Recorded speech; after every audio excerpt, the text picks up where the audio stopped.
Hi, I'm Jürgen Strauss from Innovabiz, and welcome to episode number 24 of the InnovaBuzz Podcast, designed to help smart businesses with an interest in innovation and the Internet of Things become even more innovative.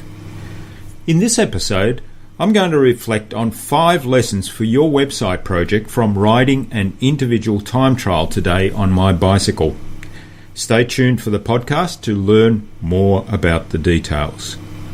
This podcast is sponsored by Innovabiz, where we help smart, innovative business owners save time and money and grow their business by making their websites achieve more. Of course, at Innovabiz, we do more than just build websites. We provide solutions to our clients' needs by leveraging the power of the internet in innovative ways.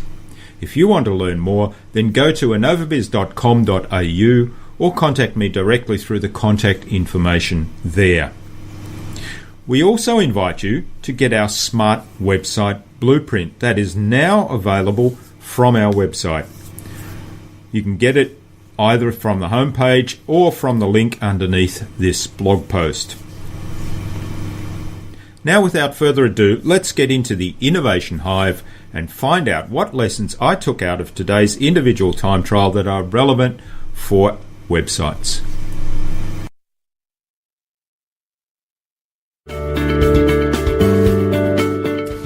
This is the InnovaBuzz Podcast, helping smart businesses be even more innovative.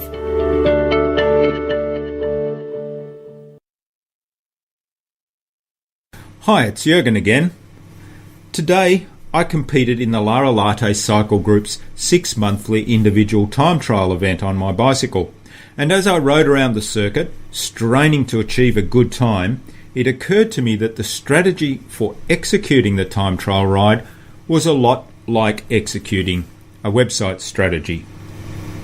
How are those disparate things related, I hear you ask? Well, to show me, let me first give you some background about the individual time trial event, and hopefully I'm not going to fall asleep here because I am suffering from a little bit of exhaustion. Cycling's individual time trial is often referred to as the race of truth, because winning depends only on each rider's individual strength and endurance, and not on the help provided by teammates and others riding ahead and creating a slipstream. Each cyclist races alone against the clock, aiming to achieve the fastest possible time to ride a given circuit. In our case, it was an open, relatively flat circuit of 20.5 kilometres, and I had targeted myself to reach a completion time of 40 minutes and 48 seconds or better, requiring an average speed of 30 kilometres per hour or more.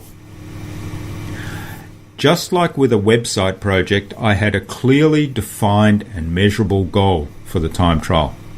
At the end of the ride, I would know if I'd achieved my target, and along the ride, using my cycle computer, I could monitor my progress by watching the key indicators.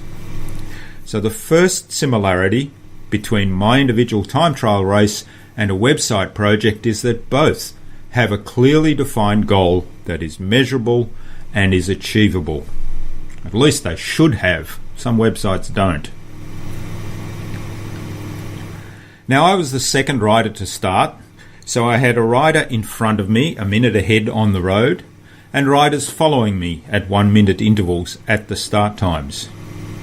My cycle computer was set to allow me to constantly check my current speed, my average speed, my pedal cadence, and my heart rate.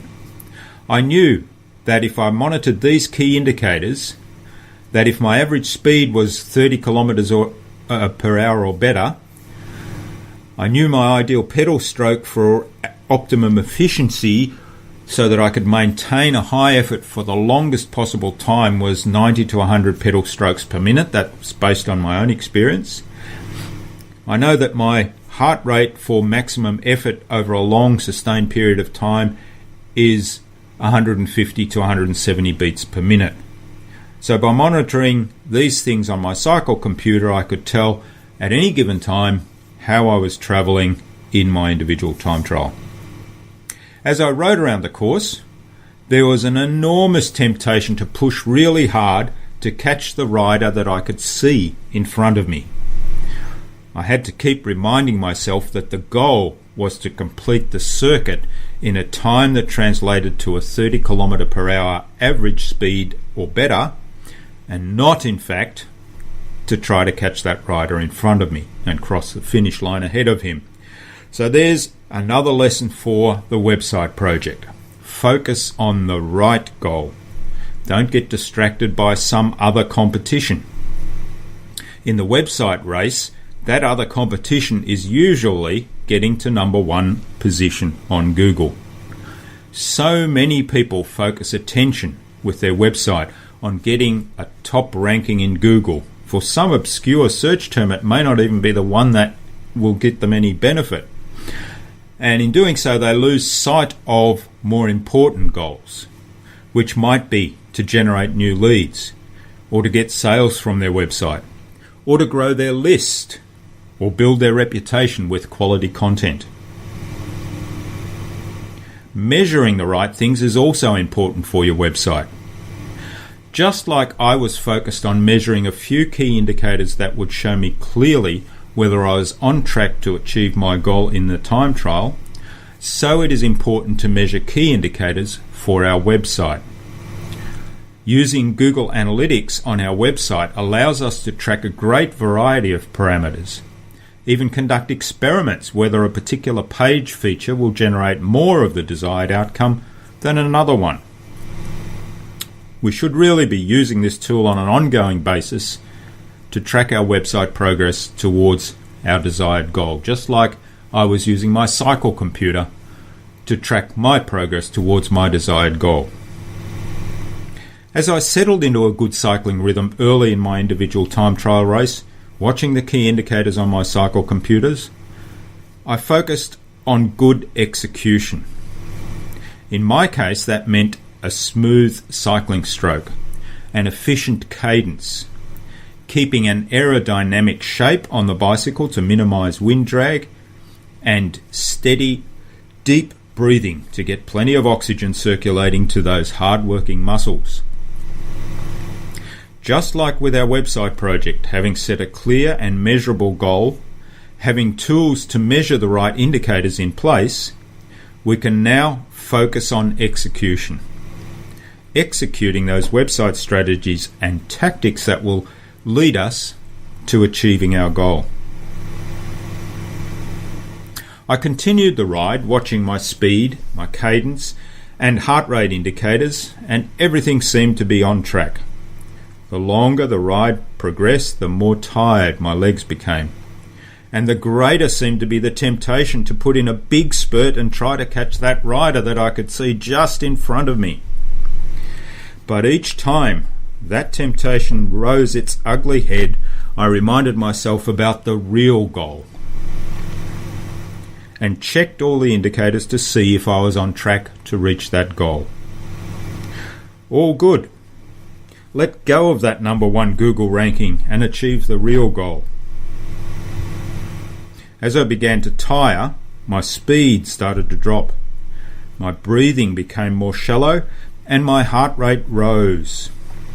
So I adjusted. I was above my average speed, so I could afford to back off a little at that stage on the effort. Recover my breath, lower my heart rate, and ensure that I could maintain enough effort ongoing to the end of the ride so that the goal would be achieved. As with my individual time trial, executing a website project to achieve a specific goal or outcome will require adjusting things along the way to ensure that in the long run we achieve our goal. And having the right measures and the right indicators in place and watching the right things, monitoring our progress towards that goal will help us in the execution of our strategy. I think by now you can see how my individual time trial event reminded me of conducting a website strategy, and I hope you feel inspired to take on these key lessons in your tactics. Oh, the result, you ask? Well, I completed the 20.5 kilometre course in a time of 39 minutes and 32 seconds with an average speed of 30.9 kilometres an hour. Yes, mission accomplished. Now, to allow those tired legs to recover and then train harder to improve on that result in 6 months' time when we do the next Lara Latte individual time trial. Yes, just like a cycling result, a website is never finished, and we should always be looking at the results and then setting new, more challenging goals and reset our strategies and tactics to achieve those new goals. Of course, even though the individual time trial event was physically quite strenuous, it was still enormous fun to do. So here's the bonus tip: have fun with your website journey.